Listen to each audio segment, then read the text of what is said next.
Saudari-saudaraku terkasih dalam Tuhan Yesus Kristus, selamat pagi dan berkah dalam. Kita bertemu kembali dalam renungan harian Selasa 10 Juni 2025. Seperti biasa, kita mendasarkan permenungan kita pada bacaan-bacaan Ekaristi pagi ini. Bacaan yang pertama dari surat kedua Rasul Paulus kepada jemaat di Korintus, bab 1 ayat 18 sampai 22.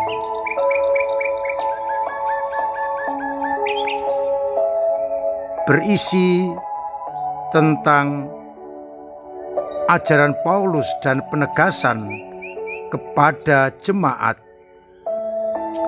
bahwa dalam Yesus tidak ada ya dan tidak secara serentak, sebab Kristus anak Allah yang telah diberitakan di tengah-tengah kamu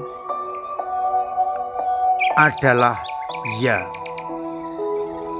Sebab Kristus adalah ya bagi semua janji-janji Allah. Itulah sebabnya oleh Dia kita mengatakan amin untuk memuliakan Allah. Dengan kata lain, Paulus menegaskan sebagai pengikut Kristus harus mengiyakan apa yang dikatakan Yesus. Sedangkan pada bacaan Injil dari Injil Matius bab 5 ayat 13 sampai 16, Yesus mengajar kita dan mengingatkan kepada kita bahwa kita adalah garam dan terang dunia. Baik garam maupun terang, bila tidak berfungsi, tidak ada gunanya. Garam akan berfungsi bila memberikan rasa asin, dan terang berfungsi jika memberikan cahaya kepada orang-orang yang mau mencari kebenaran. Maka orang menyalakan pelita bukan untuk diletakkan di bawah gantang, melainkan di atas kaki dian, agar sinarnya menerangi semua orang.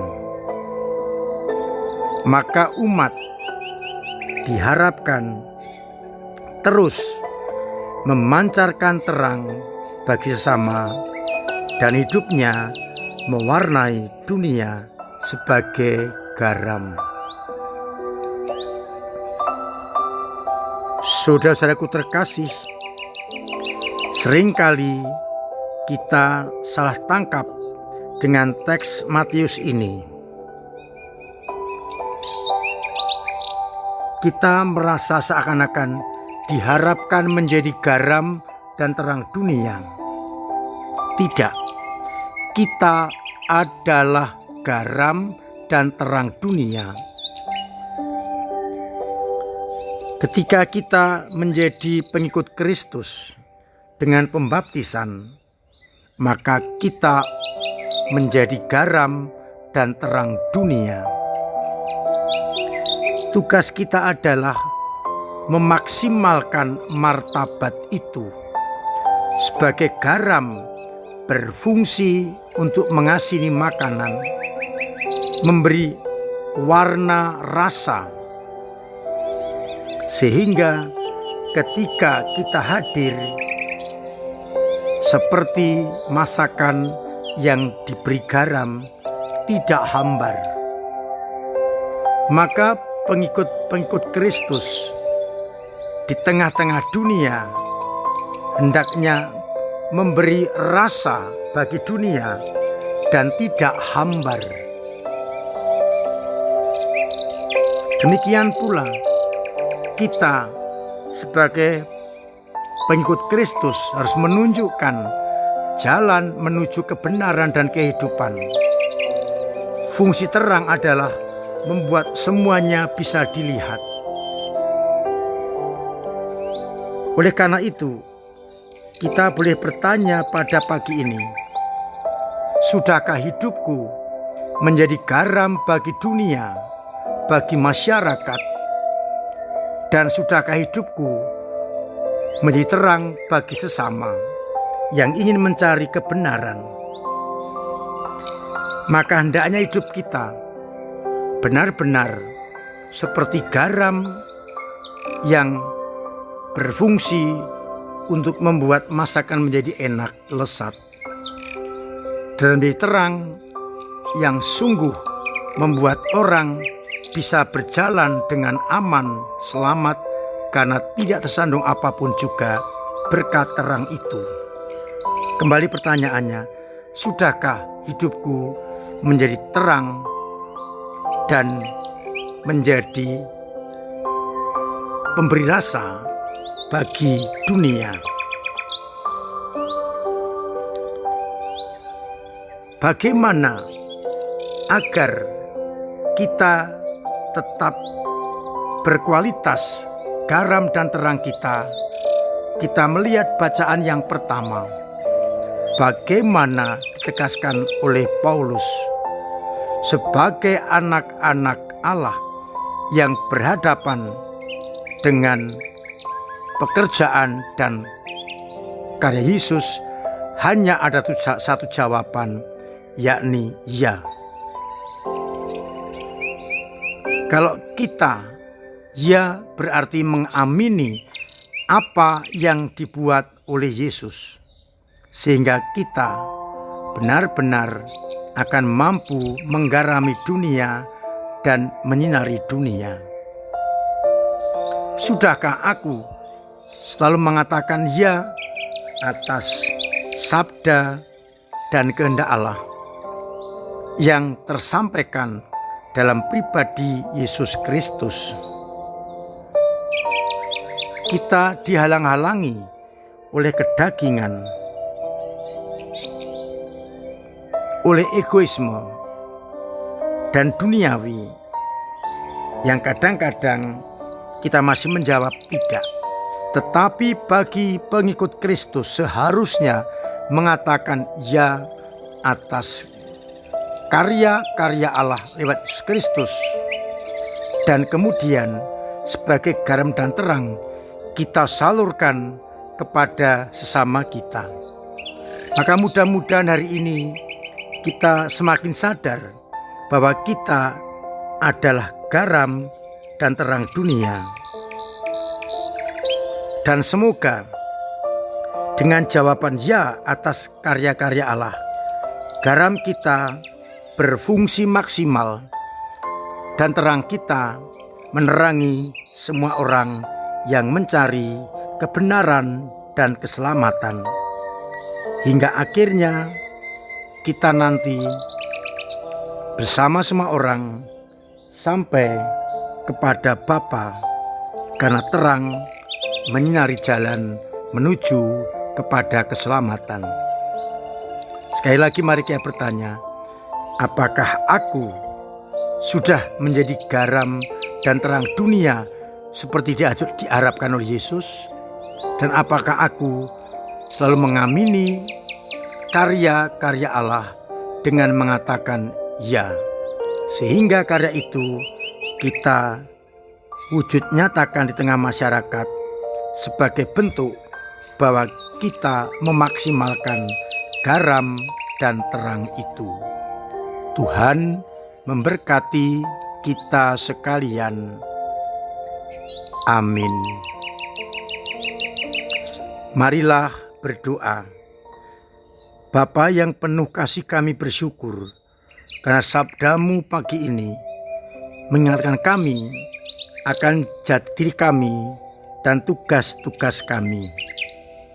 Semoga kami semakin mampu untuk benar-benar mengembangkan terang dan garam kami sehingga berguna untuk dunia. Semoga kami semakin mampu untuk terus mengatakan ya dan mengamini karya-karya-Mu. Kuatkanlah iman kami yang kadang lemah, kadang jatuh, kadang mandek, bahkan kadang hilang karena rongrongan dunia. Semoga dengan bantuan rahmat-Mu, iman kami tetap kokoh, berdiri dan mendalam, hingga akhirnya kami tetap setia pada kehendak-Mu. Semoga umat-Mu yang sakit Engkau sembuhkan, yang punya beban berat Engkau ringankan, yang punya persoalan Engkau bantu mengurai, agar akhirnya dalam situasi apapun kami tetap mengatakan ya dan garam serta terang kami berfungsi dengan baik. Untuk itu, sertai kami dengan berkat-Mu sendiri, Bapa dan Putra dan Roh Kudus. Amin.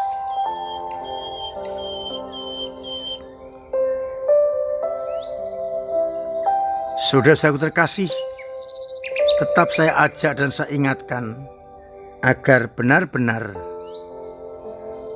berani untuk melaksanakan tugas-tugas kita dan menjaga kesehatan dengan pola hidup yang sehat. Terima kasih untuk peran serta panjenengan dalam gereja lewat doa-doa, lewat pemberian diri, pemberian tenaga, pemberian karya, pemberian waktu, dan juga pemberian dana yang sangat berguna untuk kemajuan gereja kita. Semoga